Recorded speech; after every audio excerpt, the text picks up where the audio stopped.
Di dalam implementasi budaya layanan antara harapan pegawai dan harapan perusahaan, seringkali kita melihat tidak terjadi keselarasan. Kenapa demikian? Perusahaan berharap banyak terhadap penerapan budaya layanan ini dijalankan secara konsisten oleh seluruh jajaran pegawainya. Tetapi hal ini tidak mudah dalam pelaksanaannya. Kenapa demikian? Di era sekarang, masih banyak perusahaan yang belum dapat mengimplementasikan budaya layanan secara terukur, sistematis, dan terarah.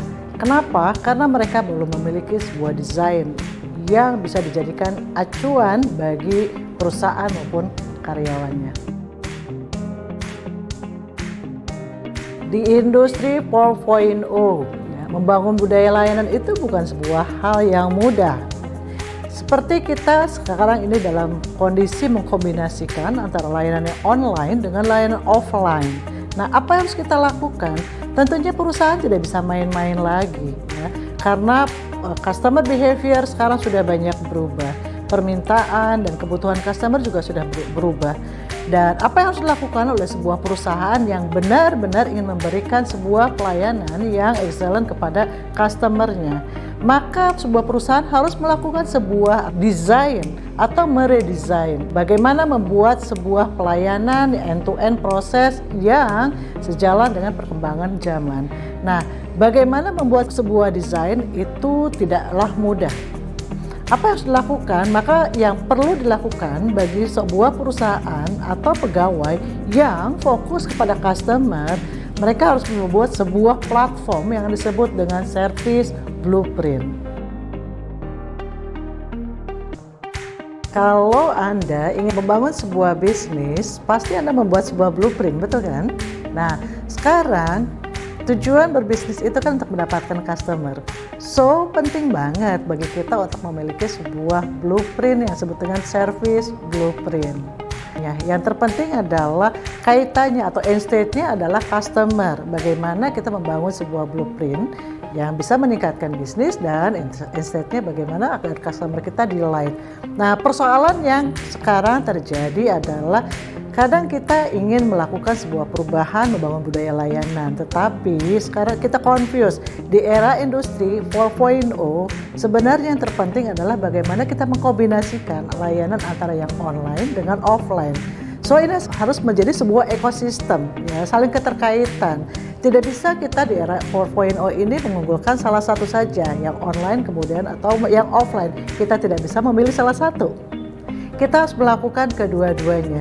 Nah, bagaimana supaya kedua-duanya ini bisa berjalan dalam jangka waktu panjang? Bahkan kita bisa melakukan sebuah diferensiasi dalam hal membangun budaya layanan, maka perusahaan perlu sebuah guidance yang jelas. Betul bukan? Seperti itu.